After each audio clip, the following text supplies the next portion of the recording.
Okay, Alexis, hello. I welcome you here. This is my YouTube channel and also my website, and I'm happy to welcome you here on board. And what I was going to discuss is retention. Let's start with retention. What you do? How do you even define retention these days? Probably, maybe in some broader business setting.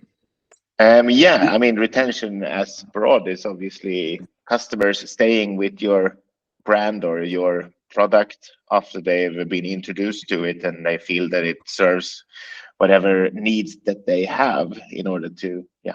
In our case, when it comes to iGaming, I think it's primarily making sure that players stay with your brand for a longer period of time and making sure that they like and enjoy playing at your brand, whether that's casino, sports betting, poker, or bingo, or anything really. And there's many ways to making sure that players feel that they're getting a service or an experience that's out of the ordinary. So it's mostly about staying longer than what's Yeah, expected, right? yeah, I mean, staying longer or also moving over, I should say, moving over all of your gameplay to that site and making sure that you don't spend your time or money and at many different brands, and that brand wants to make sure that they can provide you with all the gaming or enjoyment that you're looking for. Okay, what's special about this one?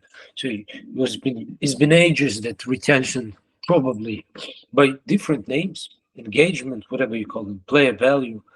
This term existed in the market for ages. What's special about it right now? Why do we even talk? We Well, I discuss. mean, I think everyone has always wanted to retain their customer, but often retention nowadays have started getting much more focused because as a new product comes out, there's a lot of different actors that jumps on the market, and there's a lot of effort spent in acquiring customers.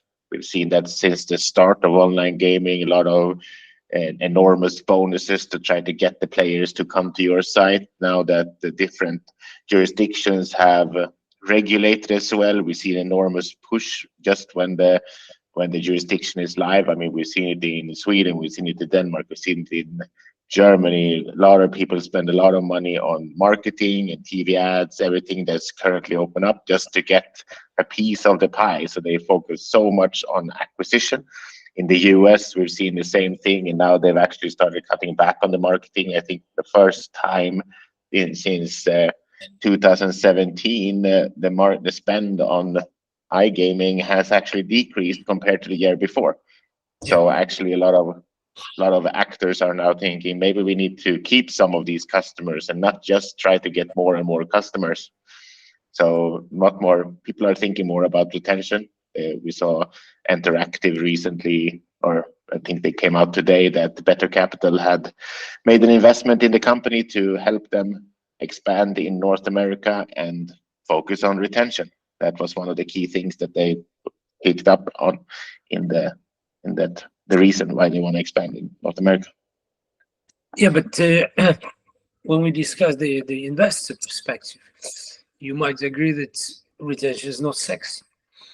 The expansion is sexy, something that you can put up on your slides, and it's fine to take investment for. Retention is not something that you could easily sell to your board. Well, I mean, it takes time to be able to sell retention to your board. You can't just say we have the best retention. It takes a year or 2 or 3 or 4 years to be able to show that you actually had the best retention. But then when you say that yeah, a player that comes, each player that we buy stays twice as long, and during that time spends 2 or 3 times more money that they do on all the other figures that the other brands are showcasing. Then of course the investors will think, okay, so if we then invest money and you buy 10,000 players or a million players, and you're gonna get 3 times more money back from that, or 2 times more money back from that, then I think the investors would really like to go there instead. I mean, it's the same thing as, say, Apple. Apple probably has one of the best retentions because everyone who buys their products, or not everyone probably, but a lot of people that buy their products start buying all of their different products. They'll buy the newest products each year or every 2 years or something like that. So, I mean, we see retention in some areas are very valuable as terms of marketing or getting people to buy new products and so on.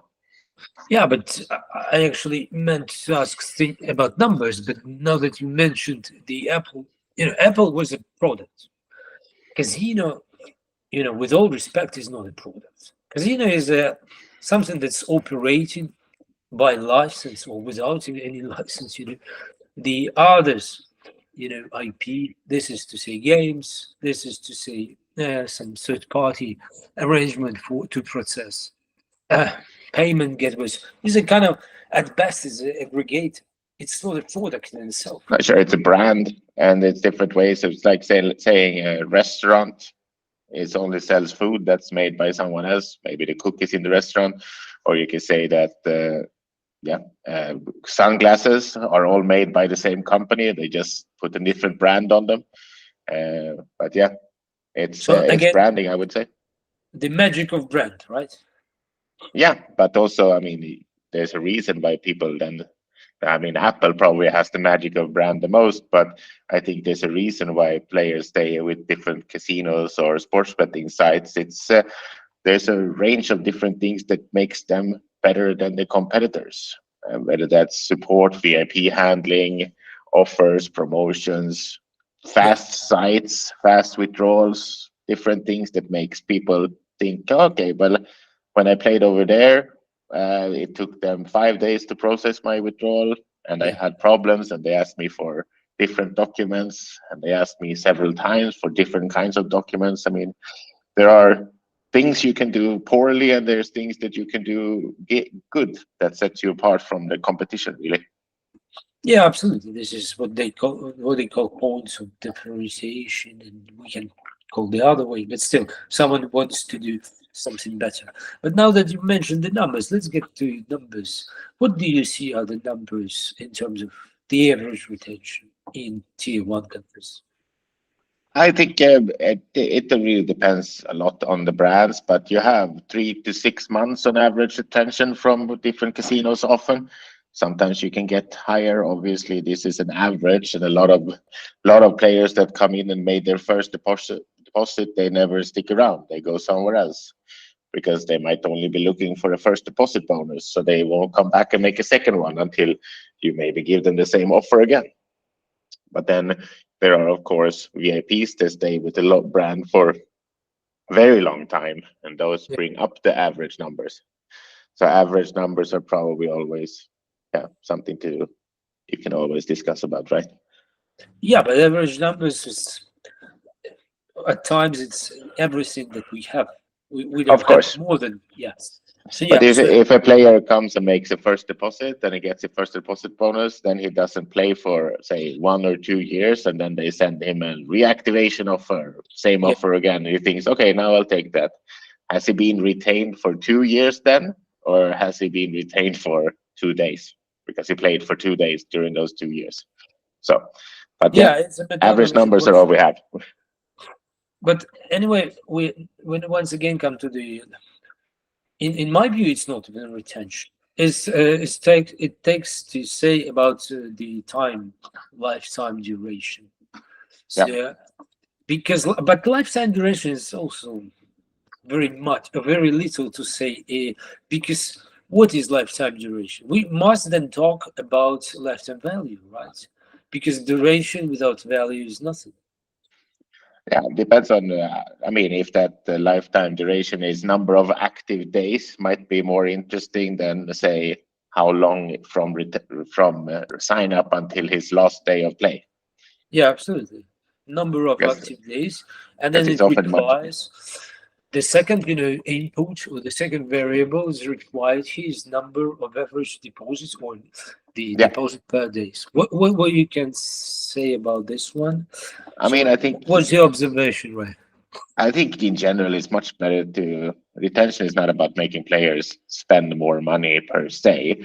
It's like I mentioned before, making them come back to your site whenever they want to play. They go to your site. They don't go to other sites. We've seen many players actually are active on several different sites. They might Uh-huh. have 2 or 3 or 4 different accounts that they're actually actively in a quarter depositing on, and then go back to Yeah. those sites.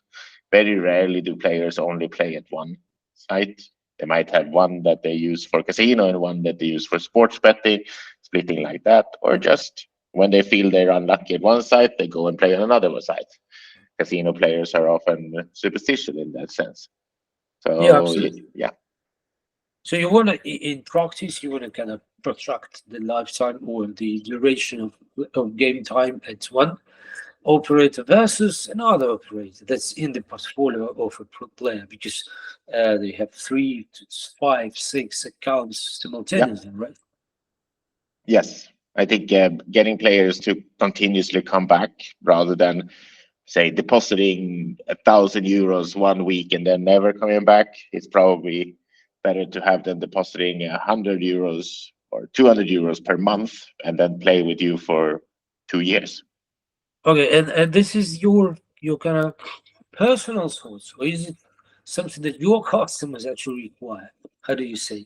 Yeah, many of our customers, our tools can be are used mainly to drive players to come back because they think it's more fun to play the same games that everyone has. When there's a little bit extra, like a mission to do it, or a tournament, or price drops or similar. So we add an extra flavor to the games. We try to make it so that it doesn't take over the games themselves. Yeah, Players are there to play the games. You don't want to make them think about something else really when they're there to enjoy the game, but a little bit extra on top of the games that drives players to. I mean, we kind of push not to push too much deposit bonuses because we feel that often when you give, or we see that often when you give a player 100% up to a certain value, they're uh, often pushed by that kind of dangling carrot to make a deposit outside of their normal range. Say if they normally want to deposit €40, they get 100% up to €50. They'll go ahead and deposit €50 or even €100 if that's the top level, and then they start betting higher. And since they have twice as much money, they know they have some wagering requirement they have to go through, etc. So yeah, they feel like now I have to bet higher, and then they lose their money just as fast as if they didn't have a bonus, right?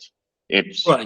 now they're doubling their bets. They might win, of course, and then they have to go through a huge wagering requirement that feels like more of a chore than if you won big, you kind of want to withdraw right away.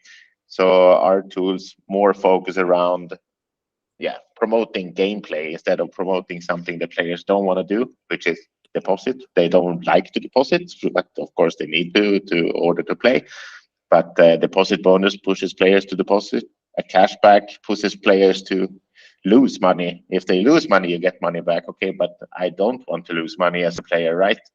You want to win money, and then if you're a winner, you don't get anything. So our tools kind of focus more about playing or winning. So say our missions might be play 200 rounds or win 50 times your bet or win 3 times or 4 times in a row. Those kind of tasks, which then leads to get some free spins, which depending on what brand this might be even wager free.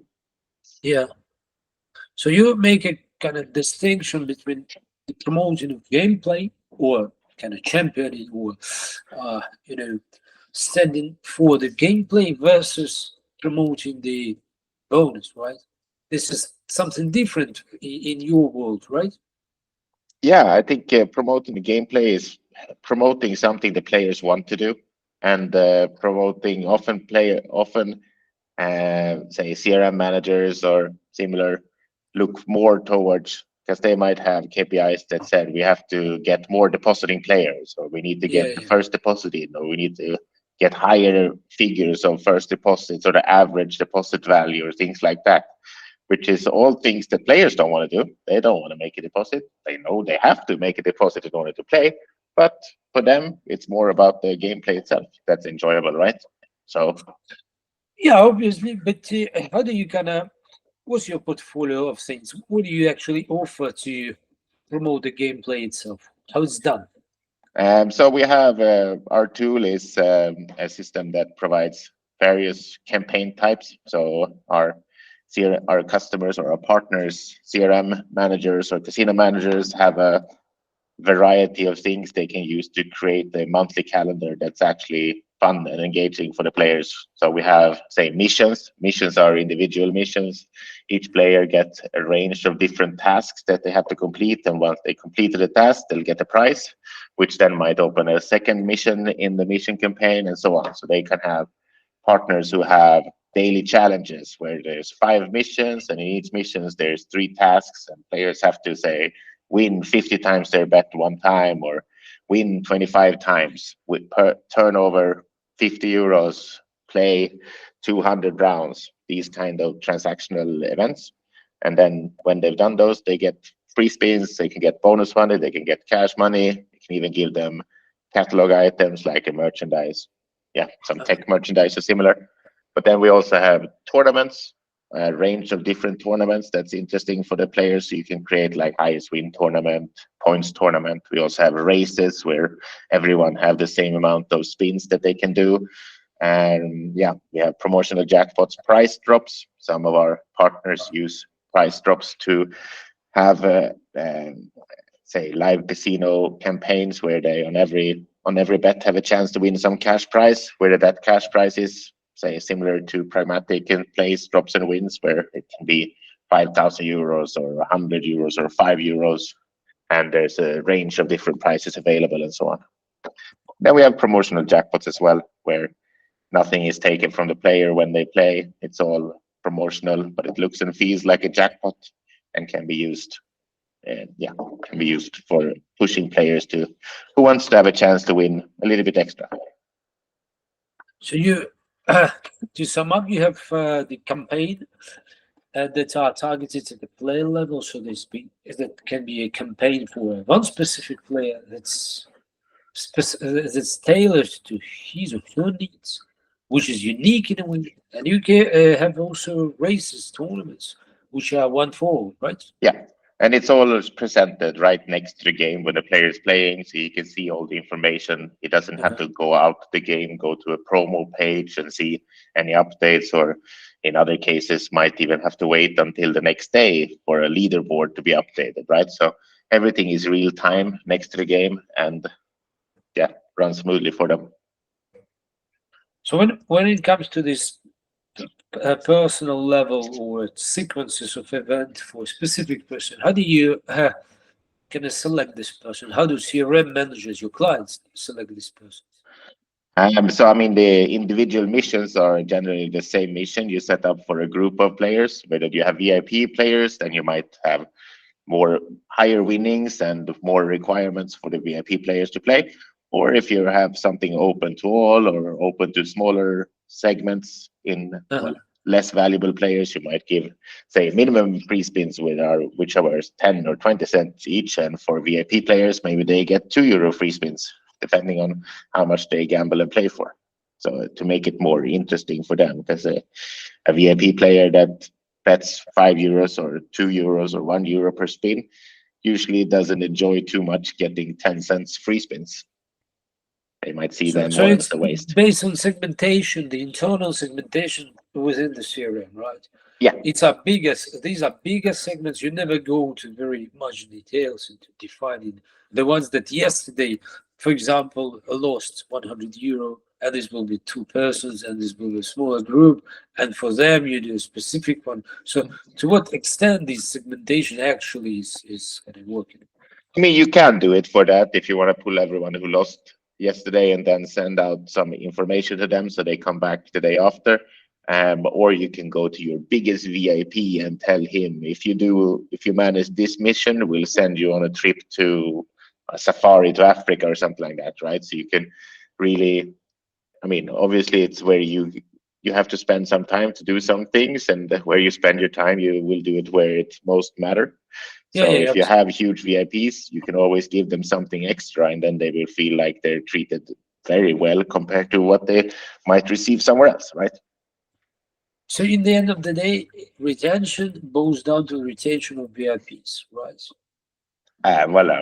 I would say the value that is generated for you as a brand often comes from a smaller amount of people. Yeah, it's apparent. This is why I kind of Yeah. rephrase it like this. Okay, so retention of VIPs, and each particular casino, one of your clients have, you know, different proportion of VIPs, different views on VIPs. So what do you what patterns do you see there? Who are these people? How do they define this segment of people?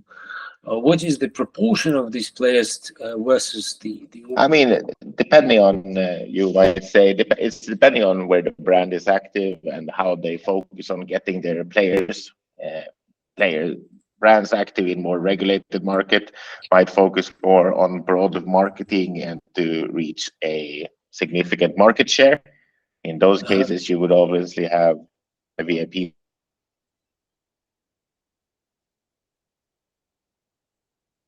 Sorry, VIPs that are very similar to the number of players that you have on in.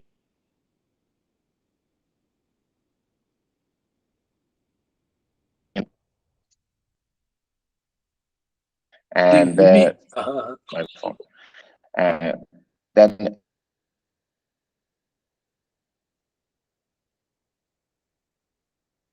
see You in stop Asia. on the regulated market. So there in the regulated markets, the VIPs are what? Yes, in Asia you might see other players that are more valuable and they have more money in those areas. In Asia, everyone's a VIP, maybe depending on where you market, and if you're in, say, non-regulated or more broad rest of the world markets, depending on how you get your traffic. If you work with VIPs or junkets that drive more valuable traffic to you, you might have a larger share of your brand as a whole that might have more VIP players. It all depends on how you market yourself. Yeah, And absolutely.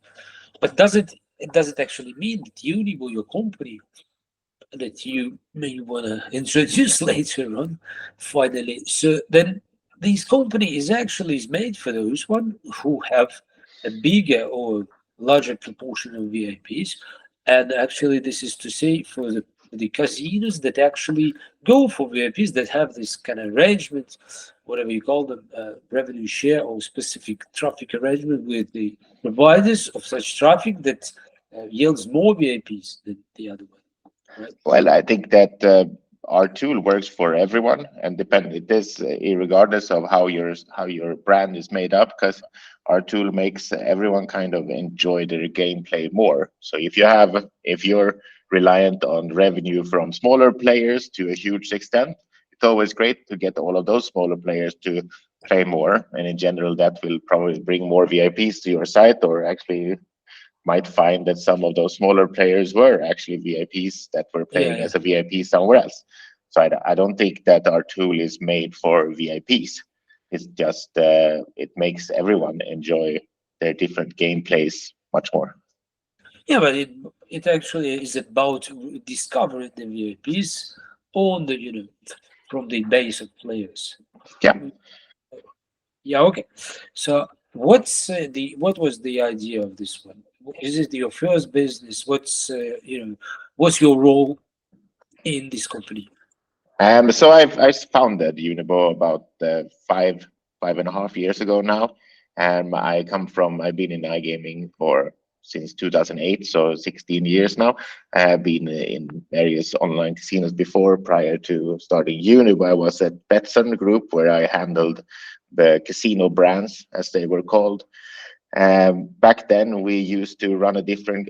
We ran a lot of different promotions. We used the different tools that the providers had, because we saw that very few, well, the platforms never really had time to build more engaging tool and real-time tools, because it was always about adding more game providers, adding more payment methods, going into new jurisdictions, and all the things you have to fix for those jurisdictions. So they have never really any time to focus on innovation when it comes to these kind of tools. So I figured we noticed that using tools from, say, NetEnt had tournaments from a very long time. Pragmatic Play, as I mentioned before, they had the drops and wins.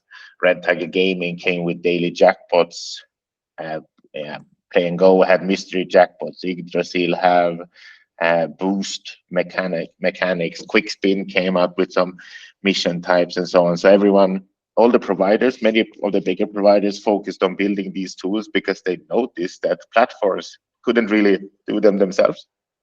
And they figured if we have the tools, then the brands will use our tools to promote our games, right? Yeah. I figured that it would be great to have these tools uh, as, say, provider agnostic tools, so you can actually create your campaigns on any games that you want. If you want to do a Christmas campaign, you can choose Christmas games from all of your different providers and not just Christmas games from one provider. If you want to do an Easter campaign, same thing there. So Unibo is actually unified back office. It was about moving all of these tools into one back office instead of having to teach your team how to log in and handle the net and back office or be proficient in playing Go's back office and so on. So it also cuts down a lot of effort, time and effort on your training side or getting people into your different tools and so on. So the idea was kind of uh, you looked back to your gaming partners like Red Tiger, probably Pragmatic, which was the most active one on the market, and you said, okay, they do it. Let's bring it under the same umbrella. Let's do the backend for this, for the actually for your client, for the CRM manager, which can actually pick this one and go like game studio agnostic way. Yeah. This is what you did, and how it was kind of perceived by the market. I think a lot of our partners think that the system works quite well. And what we've seen in our case studies that we've done is that it increases retention of players of up to 200%. We looked at customers or players then that makes 3 or more deposits. So we kind of got away from those bonus abusers, if one may. And then, we saw increase in number of deposits. We saw an increase in the total GGR. So an increase in players playing more with each deposit. So instead of withdrawing quickly, they stayed and play for a longer period of time because they maybe wanted to get some more, finish one more mission, get some more points in the tournament, win something in the prize drop, and so on. So it really works well for our partners. And that coming from these game studios, do you actually create some kind of competition for them? How do you see your uh, one-to-one relation with this? Do you even promote some of them within your backend, or everyone is the same for you? So for us, I mean, we get all the data from the operators themselves. So we have we get a API with the games that they have. So for us, we don't work directly with the providers. Many of our operators, though, they can use our tool as a way to talk to the providers and say, I want to run a promotion this week, this month, this Uh-huh. quarter. Do maybe you want to give some bonus allowance, provide some funds for the promotion? They can go to smaller providers that don't have these kind of tools themselves and say, we're going to do a new games promotion this month. Do you want your newest games or your range of new games to be part of this promotion?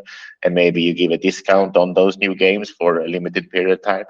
So it gives them the option to, cut down a little bit on their cost for a period in exchange for exposure for the game providers. But how So exactly? How exactly is it realized, implemented? So how do they use your tool in order to kind of uh, bag in the better condition with the studios? yeah, like I said, they can say we're gonna run a promotion this week, or well, not this week then. In a few weeks, we're gonna run a week long promotion, and we'd Okay. like to promote your games during that promotion time. And would you be able to lower the rates for those games in particular for this period, or for this period plus 2 weeks, or something like that?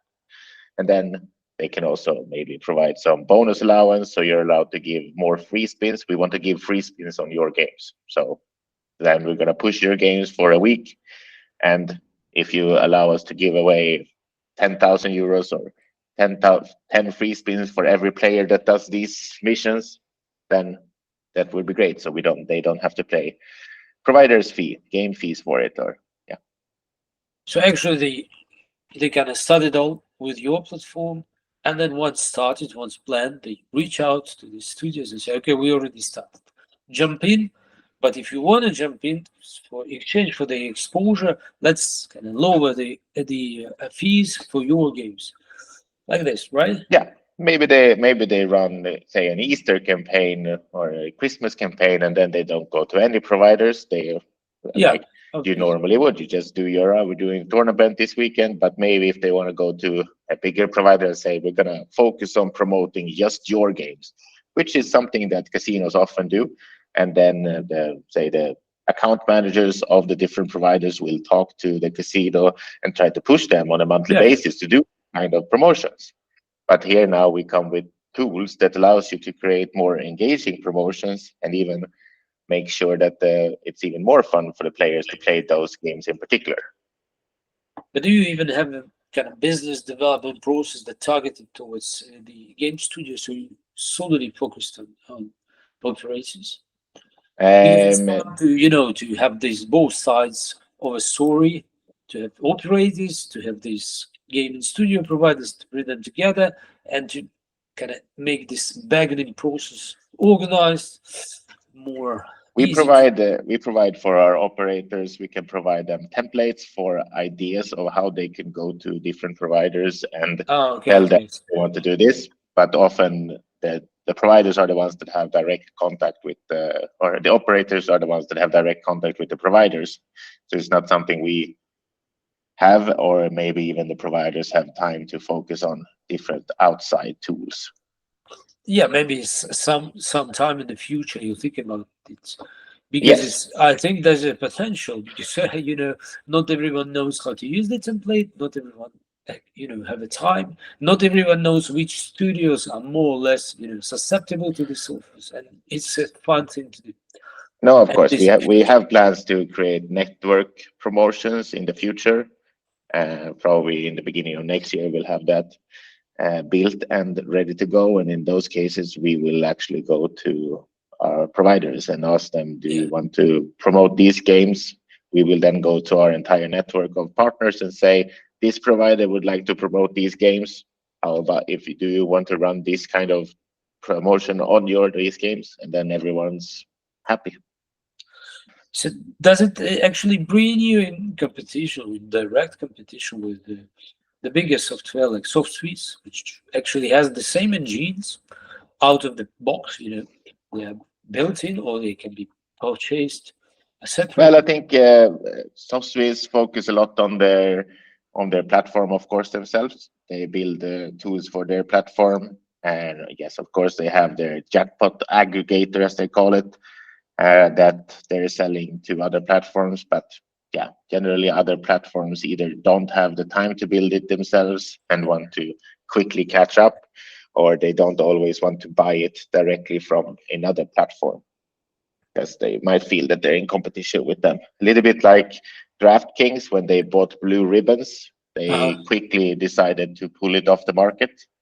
And yeah, now we've seen that FanDuel bought Beyond Play. So we'll see how long Beyond Play will stay on the market for that. yeah, beyond the yeah, it's an interesting story here. So what's in this case are your competitors? How does this landscape look like? Our competitors are some other companies. I would say Smartico is a similar company that also works with these CRM area of creating gamification tools. We also have Competition Labs that's been around for a while as well, and Zikni. So Yeah, there are a few niche companies that work more on providing these kind of tools. I believe that Smartico, for example, also have affiliate tools and some other things. and talking about affiliates, so what's your kind of relation with affiliates training right now? Do you For actually have some plans or actual, cooperation with affiliates? Do you want to expand, into this area? Well, I mean, we're a B2B provider just like affiliates. So It's Yeah. hard for us to work together. Our tools themselves are able to set up different promotions for specific affiliate codes, which is generally received from the platform. So Yeah. our operators can go to an affiliate and say, "Would you like? We'll run a unique tournament for all of your players, or we'll do welcome missions just for your players where you get these kind of missions," and so on. So it is possible to use our tools to go to bigger affiliates if you or affiliates you want to focus on, and actually offer them something unique on out of the box outside of the normal 100% deposit bonus or 50 free spins on sign up, or yeah. But you constantly kind of want to push the burden, push the workload to operators, to those poor CRM managers that are overloaded with, with job. So I was kind of asking because you might plug in different, actors into your platforms, starting from game studios and affiliates. Because I know there are in the markets a lot of people who are doing, platforms for affiliates where they can get coupons, bonus codes, different stuff, game descriptions. So it's not exactly what you do, but maybe it's more easier for you to kind of organize the workforce and not you just to make them work for it.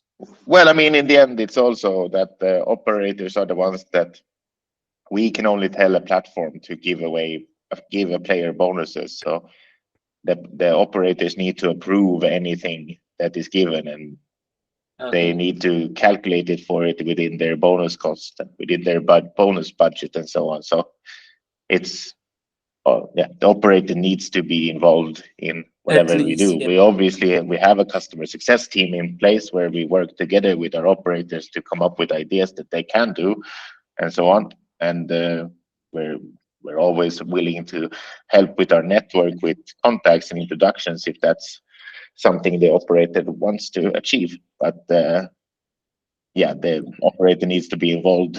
Generally, they are the ones that we, of course, can help setting up things, but normally the CRM team would need to set up things in the back office of Unibo in order to, yeah, for us to, we don't always stay involved in that. And maybe a couple of words about gamification. I checked your website. You mentioned several times gamification. What do you actually mean by this term? What is it? Is it a engagement? Is it something different? What's in your words? What's the gamification? I mean, gamification is just taking game elements and putting it into something outside of the game itself. Uh, So normally in other areas, making sure, say, let's say you have a workout app and you get points for every time you run 1 kilometer or something like that. Like okay. that's just creating a game outside of the game, really. But I think that what we've seen in, say, normal games or mobile games or desktop games, that say when it came out in the 90s, or well, even before that, of course, it was Yeah. mainly just about playing the games. You would play your Quake or Counter-Strike or StarCraft, and you would play the same game over and over and over again, over and over and over again, and that was it. That was the game, right? Yeah. Then there you had so many of the different kinds of games copied each other. You had a range of different first player shooter games and so on. And soon they started creating games outside of the game. You had World of Warcraft had achievements in the game. You had yeah. Now you see mobile games that have like 50 different things, 5 different loyalty currencies. You have diamonds. You have daily missions where you have to log in. You have to play one game. You have to win 5 matches. You have to play as this kind of character. You have to go in and, I mean, I play Fortnite with my kids, and then it's daily and weekly challenges. You have to get a headshot with the gun. You have to. So it's all about these kind of adding more reasons to play the game, right?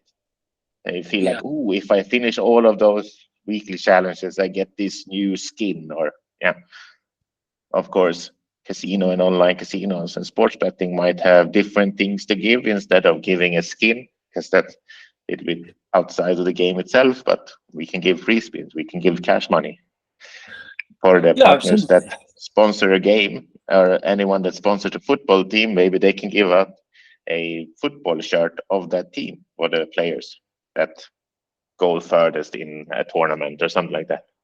We had one partner send players to Formula One for winning a tournament. So you can always involve other things outside of the game to make it feel like the players are enjoying it a lot more.